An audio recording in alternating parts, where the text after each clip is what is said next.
produce a result. You should have the CTC waiting. Keep talking. If you want to tax people, you must provide them service. Don't stop talking.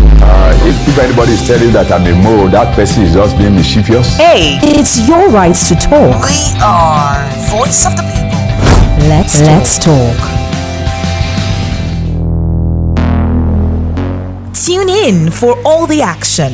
Rep your team and be loyal to the game. Sports Lounge, weekdays 4 to 5 p.m. Now, you have a voice. Creator who are destined and blessed and anointed to talk sports takes center stage. Reaching you live from the studio over Voice of the People 96.1 FM Abuja. My name is Franklin Imona, the one you love to call Uncle Fine Boy, because I am blessed. I am also the one that you love to call that name because I am the finest uncle talking sports in the capital city and beyond. On the show this evening, so much loading. Talk about the aftermath of the game between the Super Falcons and the Lionesses of Cameroon. One lady is talking tough, and we will delve into the game extensively as something happened. Some say it is the African thing, others says, come on, it is nothing than the usual that happens in football. What's that? You just have to stay tuned to find out. One man is speaking and hitting his chest. He says, I want my number one sport back. I'm tired of watching at home. It is time to get back into the Super Eagles team and reclaim the number one position. Maduka Okoye is speaking, and on the show this evening, exciting news emanating from the camp of Arsenal as their fans are worried that they will go another season troughless. Looking at the remaining fixtures in the EPL, and in the world of transfer, Real Madrid making a boss move as we hear that they have almost see the deal of Alphonso Davies. One man joins me on the show as usual and is ready to rumble like he is. You know him as the Sport Bishop, but he's Nonso Arinzechi. Good to have you join me on the show this evening as always. Great to be here as well. I tell you, it promises to be exciting, pulsating, interactive, fun-filled, and sporty packed, because I tell you, the next 55 minutes will be a jolly ride. Like he did say, we'll be heading from Nigeria to Africa to the uttermost part of the world. Do you know that the president of Cameroon is bypassing the FECAFOOT to appoint a new coach? More worries, more problem for Cameroon FA. All these and more guys you get on the show. Don't go nowhere. Don't touch the die. Let's go on this breather. When we return, it will be game on. Voice of the People, 96.1 FM. Sport is a religion. Voice of the People 96.1 FM is a worship center, and Franklin Imana is your sporting priest. It is game on. News from the local scene. Alright, beginning at Thomas Bishop, let's let our listeners know that one lady is saying we will not underrate the Bayana of South Africa. We will play according to the instruction of our coach. She has become a favorite of the coach around the world. Talking about Deborah, one woman smallish in nature like Luka Modric, but when it comes to getting the job done, she is a rock in the middle, I must tell you. What is this thing with diminutive midfielders? Always outstanding, you know. I've got the ability to pass the ball with so much swagger and so much ease. To me, one of the better players in the Super Falcons for the past 2-3 years. I think from my evolution from the under 20 team to the Super Falcons, especially at that World Cup, the first game against Canada, that was her emergence, and then she took her chances. She never looked back. And I tell you, she had a great World Cup, and then so far so good in the qualifiers. She's been one of our better players, and I quite agree with her. She understands what it means to play in Africa. She was part of the African team, the under 20 team that played at African under 20 championship, and also at the World Cup. So if she's saying that they won the race South Africa, come on, you know who South Africa are? They are the best team in Africa according to the last Women African Cup of Nations. So we put our fingers crossed. But I tell you, it was a game yesterday, and I think if there was anybody who could speak to the fans, because I think there's some players who understand the euphoria of the fan. We're talking about this off air. She is one of them. I think another one is Ashley Pompton, called Michelle Alozie. They understand how to get the fans to them. You know, after the game, you can see how they were trying to have a tete-a-tete with the fans. About trying to shake everybody she could from the stands. So they understand this thing, and I think she's saying the right words. I know it's going to be a Herculean task to get past South Africa, but come on. If there's anybody can do it, it is the Super Falcons. They are the most successful team in Africa. Let's listen to what she has to say, as well as Coach Randy Waldron speaking to us after the game yesterday. Whomever, we'll have to prepare based on what we see on video. Yeah, thank you for the question. I would like to say it's a big privilege for everyone of us to represent Nigeria at this level.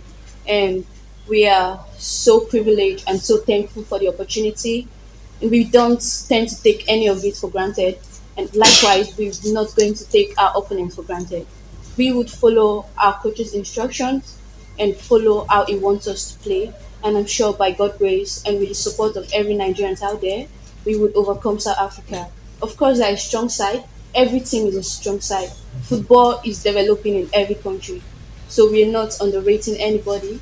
By God's grace and with your support, we hope to qualify against South Africa. Looking at how she is speaking, by God's grace and the support of the fans, they are ready to listen to the coach's instruction and get the job done. Obviously, she knows what it means not to play in the Olympics for 16 years as sport bishop. I love the way she was so confident of the team, and she said they won't take South Africa for granted. I think she's quite articulate. She's the interviewer's delight. Not every player is a delight to interview. You can see the fact she was calm in front of the press. She understands what she had to say, when she had to say it, and how she had to say it. She oozed a lot of confidence. I listened around the world, but all he could say, we'll watch their tapes, we'll go do our backrooms, a background study, our background checks, and then we'll go play them. Come on. Who is South Africa up until the last time they beat us at the Afcon? They are they're a team who has been under our tutelage, if I use that word. So I love the fact that the coach is talking about planning. All right. I love the fact that the girls is saying that they would underrate, they will come out and play their game, which is very important. But I think to be sincere with you, if we're going to get past South Africa, we need to play better than what we did yesterday. Definitely, we have to play better than we did yesterday. But Sport Bishop, something happened in the game yesterday. Yeah. We saw the game between the player of Cameroon, though she was introduced as a second half substitute. Yeah. But she did something that while we were at the journalist stands, some of the journalists as well as the fans that we were able to speak to after the game, some of them said, look, it seems that this Cameroonian want to go juju on us and trying to do the old voodoo thing, because we saw Anena, one of the players of Cameroon, going to the goalpost of the Super Falcons and want to shake up the net, touch the goalpost, try to say some words to goalkeeper Chiamaka Nnadozie, but she stood like a rock and prevented her from getting to the goalpost. A lot of persons felt that, look, this should not be seen in modern day football, and the fans were all screaming blood on that kind of thing. It was just something not nice to look at. First of all, I think this is the reason why the Europeans and the white guys, in quote, will play down on our own football and our own league. This is the qualifier for the Paris 2024 Olympics.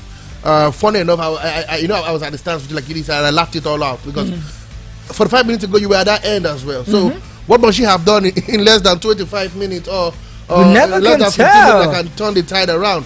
So for me, I think it was unnecessary. I think it was one. And she tried, not that she even tried once. It was one time, 2 men. I think 3 or 4 times. It was the last time that she went and she had to punch the goalkeeper. That was in the 89th minute and she got the red card. But I asked myself, what is this charade? What is this show of shame all about? There have been a lot of claims that they are voodoo in football and in sports in Africa.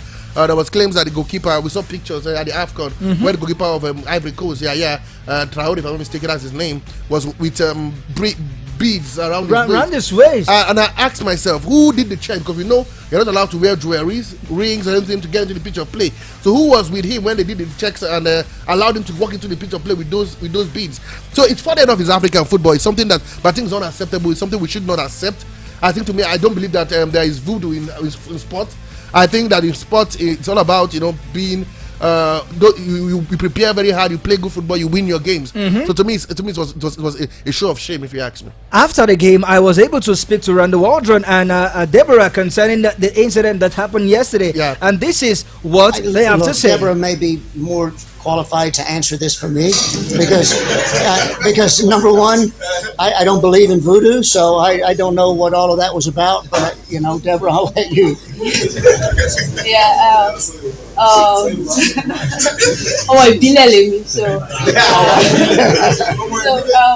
Firstly, we kind of saw it as a point of distraction, and we were able to still put our focus high, regardless of whatever they believe in. We believe in God, and in God we stand, and we know with God all things are possible. So we don't care about the voodoo.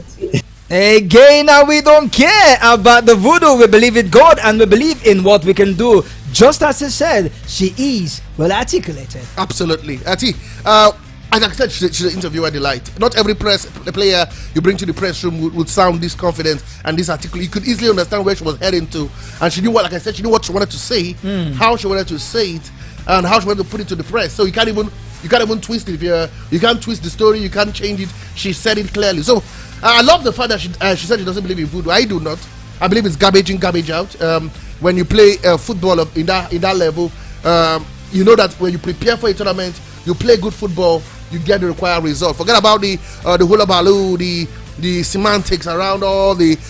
Come on, after all they had done, what happened? They still lost by a goal to nil.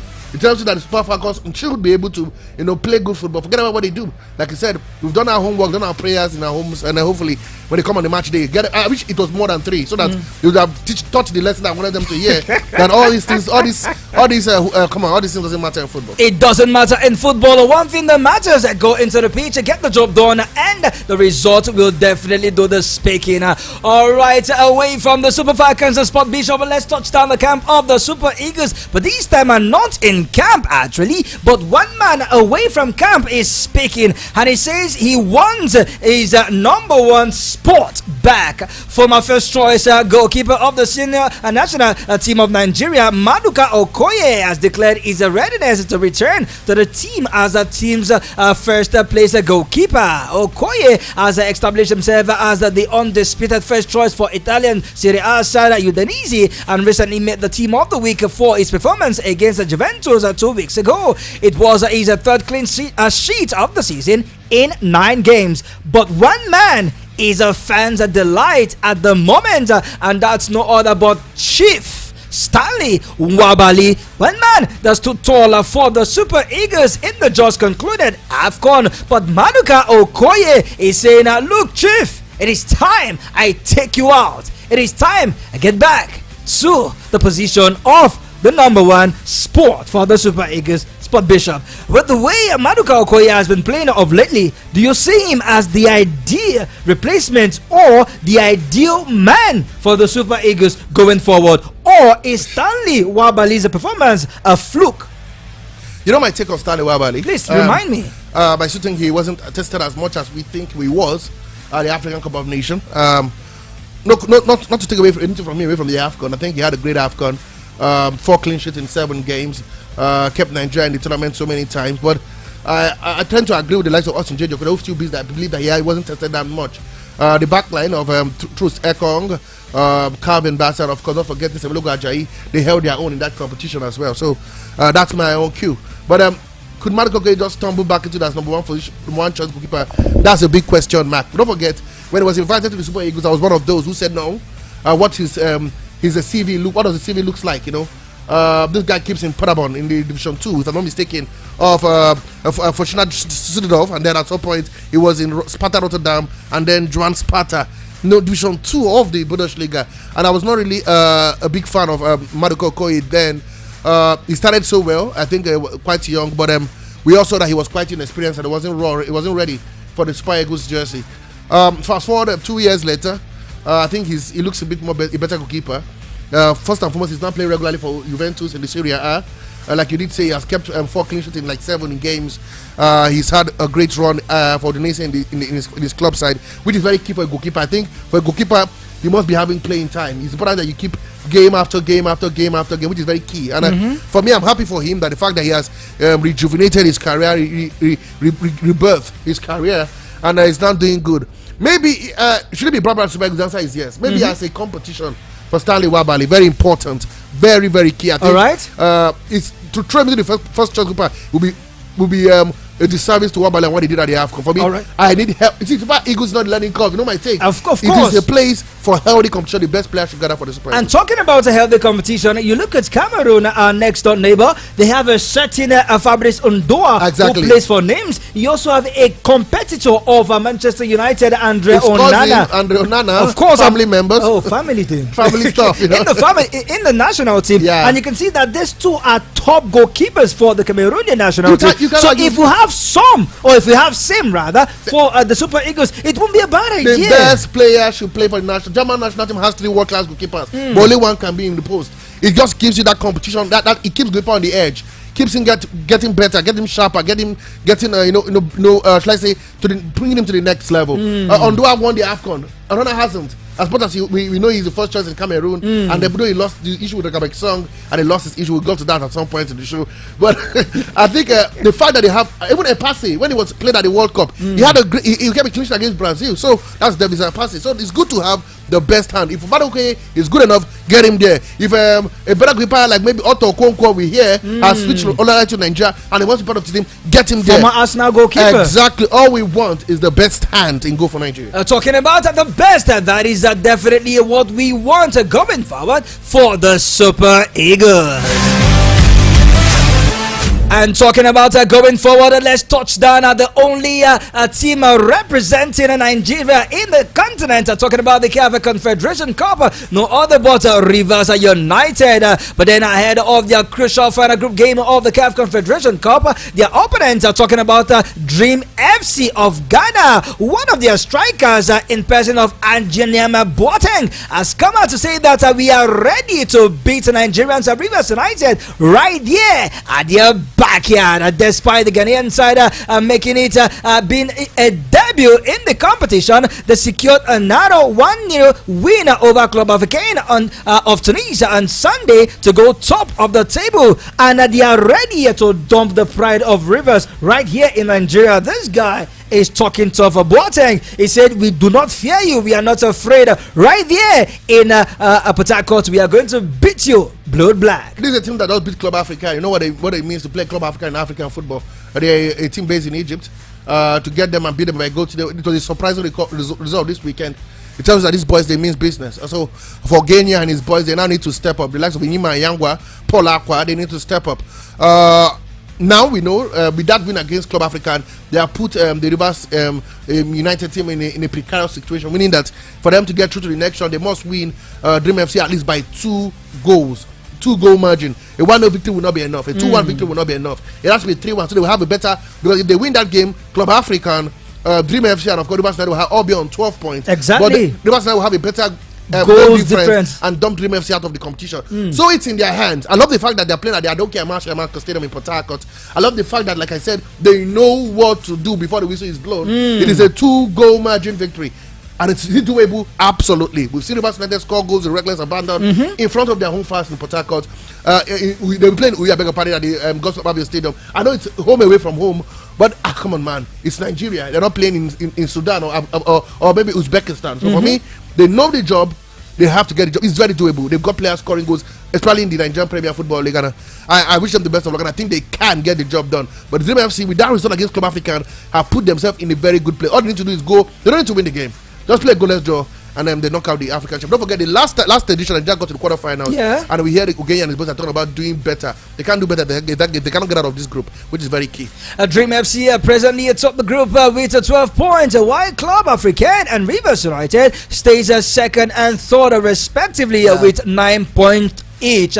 Just so you know, we are streaming live on our YouTube handle VOP 96.1 Abuja, VOP 96.1 Abuja. Do well to go to our YouTube channel, like, comment, and most importantly, subscribe and share to your friends, to your colleagues, to your family members, to your neighbor, to every passengers right there in the bus. If you are listening to us in the bus, come on, do the Lord's work and let them join the family. Perhaps they can share to their landlord so their rent for this year. Absolutely, it's a good way to soften the heart of the landlord. Get him a good show like this. Come on, definitely, because you will be enjoying the best of sports and other exciting programs. Once again, it is VOP 96.1 Abuja, voice of the people for full 96.1 Abuja. All right, Sport Bishop. Away from that, let's touch down somewhere in Lagos State. Still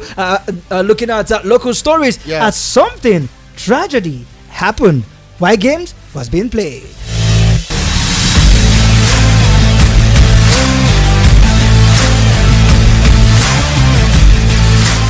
Olufin Moses, popularly known as Evra, a player representing Jordan FC Ogbomoso, tragically collapsed and passed away while participating in a match against Daybright FC.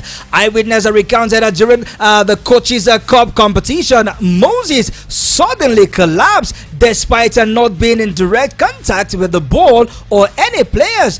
Despite immediate efforts to revive him, he could not be resuscitated.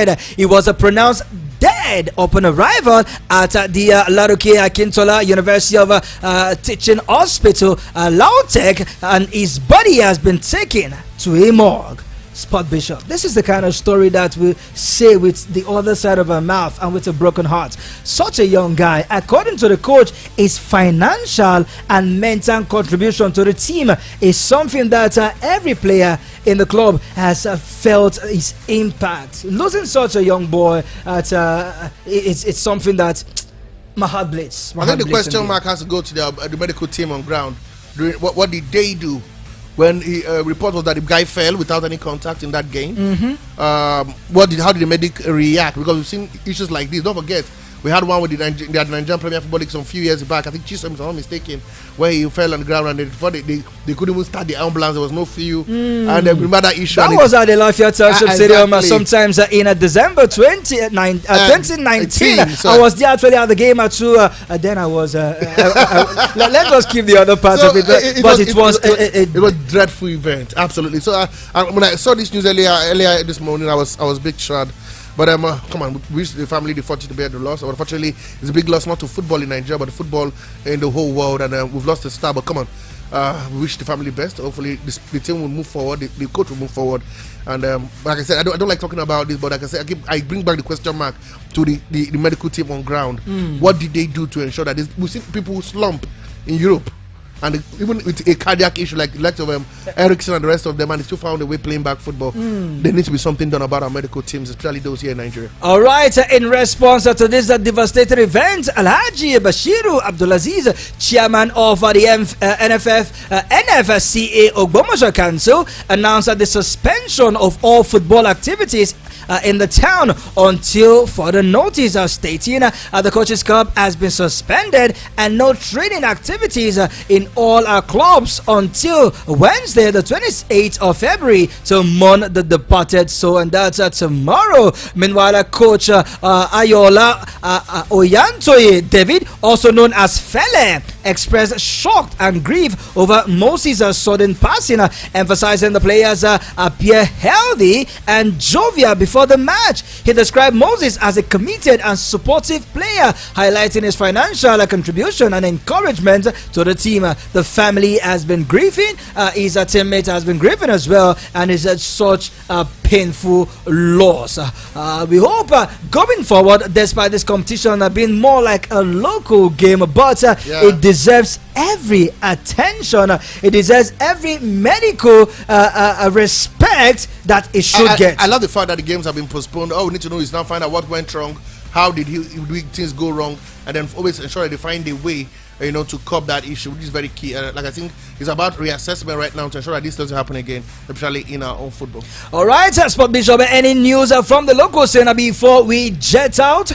Absolutely, we know the game between Nigeria and Argentina that we played in the United States has been called off again for the second time. The first game was played in China. We know why it was called off due to Messi's issue in China. And now we hear that the sponsors, or should I say the organizers of the competition, were unable to secure visas for a number of people on the list sent to them. That was the reason why the game was cancelled. So that game will not hold. We also know that Afcon will underwent surgery today. Will be out until the end of the season. He ruptured his bicep femoris in the second game at the African Cup of Nations. He won't play until the end of the season. Good news as well. We hear that Seydou Sanusi has successfully undergone surgery in San Francisco. But the sad news is that he will be out until the end of the season. He'll be back by next season. And now to other sports. We know our own cricket team were well beaten by Tanzania in the TBS in Lagos at the NCF Women's T20 tournament. They were lost by 49 runs, unfortunately, it's what it is.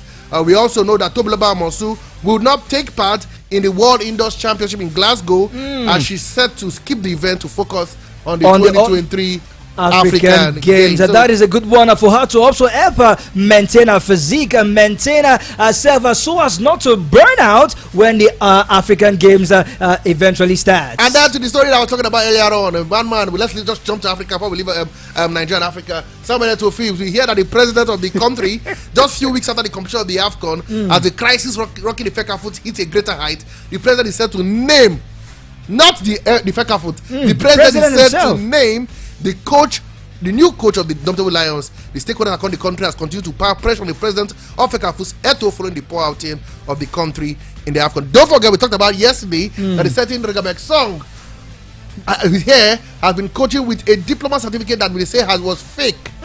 We hear he's going to court to clear his name. But right now we speak to you. The president says, I'll take it down. Enough of the whole hula baloo. I'll be the one in charge of appointing the next coach of the Indomitable Lions of Cameroon. What's actually happening in Cameroon? Ever since the Russia 2018 World Cup, where we saw the Cameroonian team fighting themselves on the pitch, it has never been the same for Cameroon. Ever since the likes of Benjamin Mukanjo, the likes of Basasong left the team following their triumphant Afcon in 2017, it's been down for Cameroon. From match fixing to administration problems to coaching issue to players been disgruntled, and now the president himself interfering. Can we now see the politics and football are showing face, and this will raise the FIFA hammer for Cameroon? I'm tired of hearing that FIFA would ban. To me, it's gibberish. I found a sport that I cannot interfere in. Look at let's go to the Afcon. How they got intervention funds from the federal government. If the government is funding a sport, they should be accountable to the government. If they are making the right that we hear is not, they don't interfere in England, because England, they generate their fund themselves, not by the government, and they use the funds the way they feel like. You don't rely on 80% of your expenditure from the government, and you expect government not to ask you what to use the money for. Taxpayers' money is a no for me. I totally disagree. It's unacceptable. It is preposterous. I can go on, but I'll let it slide that way. So I think the president has come out to say, get me a short list, 3-man short list. Find out when you do your whole thing, bring a 3-man short list. I'll decide who will take over the job. But it tells you that there's problem in Cameroonian football, and I think it's due to the fact that Samuel Eto'o feels, who I think is a great man, he loves Cameroon sport and football, but I think he's doing too much. When you assign a job, allow them do their job. I want to see how FIFA will intervene in these Cameroon. They've been quiet in so many issues. I want to see now. They've always been quiet. How when it comes to Nigeria, they come out of the FIFA ban or whatever. All right, let's go on this official commercial break, and when we return, more loading on the show. Don't touch the dial. Sport Lounge. We'll be right back.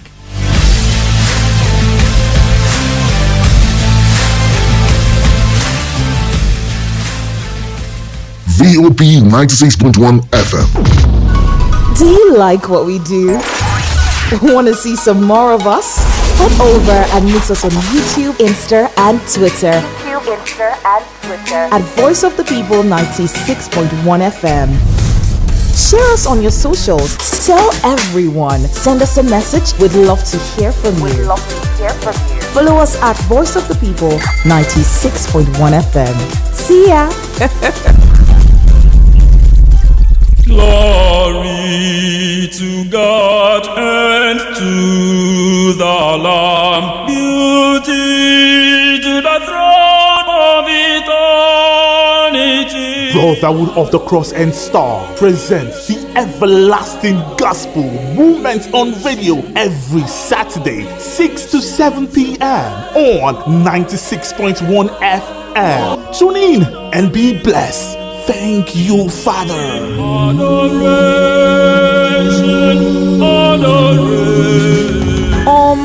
Today's sun is so hot though. So what are you waiting for? Get the authentic taste of creamy cold berry ice cream. To order online from Gariki, call 090-8831-5907. Guarimpa 090-8831-5909. And Lugbe 090-8845-3416. Enjoy authentic cold berry ice cream.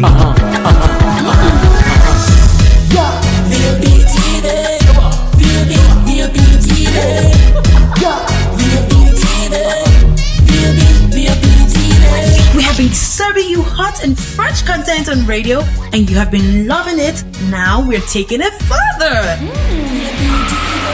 Catch us live on YouTube at VOP TV for all the juicy content you can't resist. Talk shows, exclusive interviews, news, lifestyle, and more. It's all about you. VOP TV, show up, speak up. I'm coming in hot. Now, you can enjoy the original taste of premium American Romeo's Pizza. Juicy, just the way you like it. To order online from Guarimpa, call 090-8831-5908. Gariki 090-8831-5906. And Lupe 090-9238-9861. Romeo's Pizza, the pizza champions. Coming in hot, just like the fajita. The Week in Review, a recap of all the big headlines and stories of the week. Saturdays at 8 a.m. only on VOP 96.1 FM. Now you have a voice.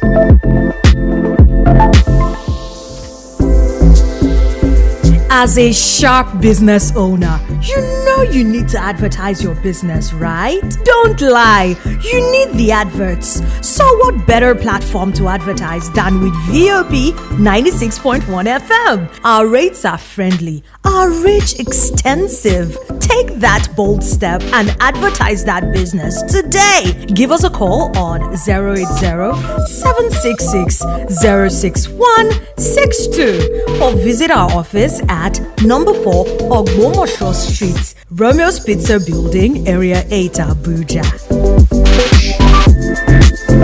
Voice of the People, 96.1 FM. Tune in for all the action. Rep your team and be loyal to the game. Sports Lounge, weekdays 4 to 5 p.m. Now, you have a voice.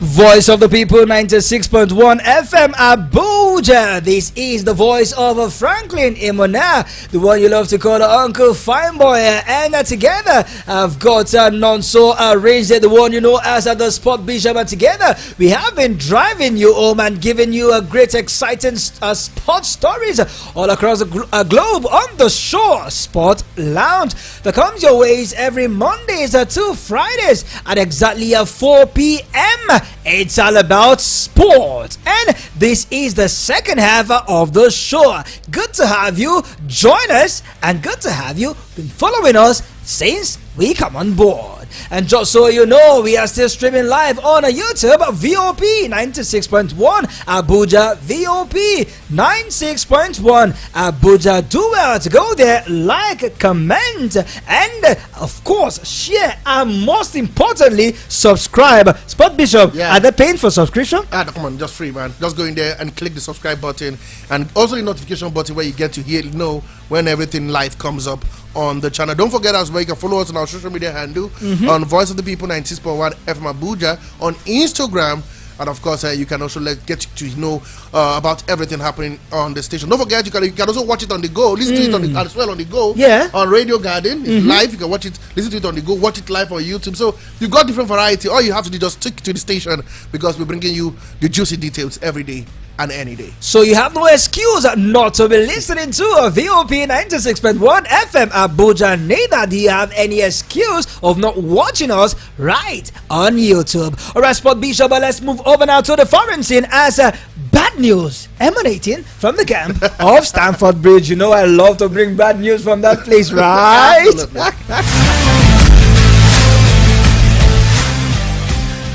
Let's take you to the foreign scene. And in the foreign scene from the camp of Chelsea, we hear that Christian Nkunku will be facing another month on the sidelines after fresh Chelsea injury blows concerning that player, with Mauricio Pochettino admitting that he has not been the same player as before. Chelsea boss Mauricio Pochettino has confirmed that Christopher Nkunku will be out for 3 to 4 weeks after picking up yet another injury. Sport Bishop, this is a player that was signed by Todd Bowley for so much money and with so much promise. He has not lived up to expectations. I don't like the way you're saying so much. For whom a humongous amount of money, they had to break the bank. I heard that the money that Chelsea used in signing Nkunku is about 11 state budgets in Nigeria. Let's not go there. But come on, man, guy, come on. Now the big question is, did they rush him too early because of the pressure on coach Mauricio Pochettino? Because we hear that they already lined up 5 different candidates to take over his job after that abysmal performance against, in quote, the club kids at the Carabao Cup final on Sunday. But was it too early? Was he? And that's a big question, because for a player who was out for a very long time, a player who struggled with injury, just came in, picked up a long-term injury, got back. I thought, like the Arsenals of the Chelsea of Man United of this world, the job is to ease the temperature, ease the tempo, bring him into the game, but gradually. But they seem to throw the guy into the deep end. I thought when you want to learn how to swim, you start from the very shallow part and then you grow gradually. It is what it is. A big blow again for Chelsea. Now they go back again to the drawing board. I think they played better when he returned. But if you know you're going to lose it for a long period of time, why then take a risk? To me, it was a risk that was not necessary. Now, one more without Nkunku, you already have issues with your striking position. Nicolas Jackson hasn't come up to the party. Sterling is not a number 9. Kopama plays as the first 9 is like reducing the value he brings to the team. And then Nkunku is out again. Shocking. Bad news for Chelsea. It seems the bad news keeps to becoming is a daily routine right now. They missed the Carabao Cup. The coach is under scrutiny. Now there's Nkunku. What next can happen? In a very bad season for Chelsea. And here the likes of Romeo Lavia is still out injured, trying to see how he can resuscitate himself. A player who they paid a huge amount of money for Southampton, and he hasn't barely kicked a ball this season. You have Kane Chukwemeka, he played a little time and he went out injured. Look, Thiago Silva, he's out injured. It seems to be Rhys James, don't forget that player, their captain. What a quality player, he's out injured. So I asked myself,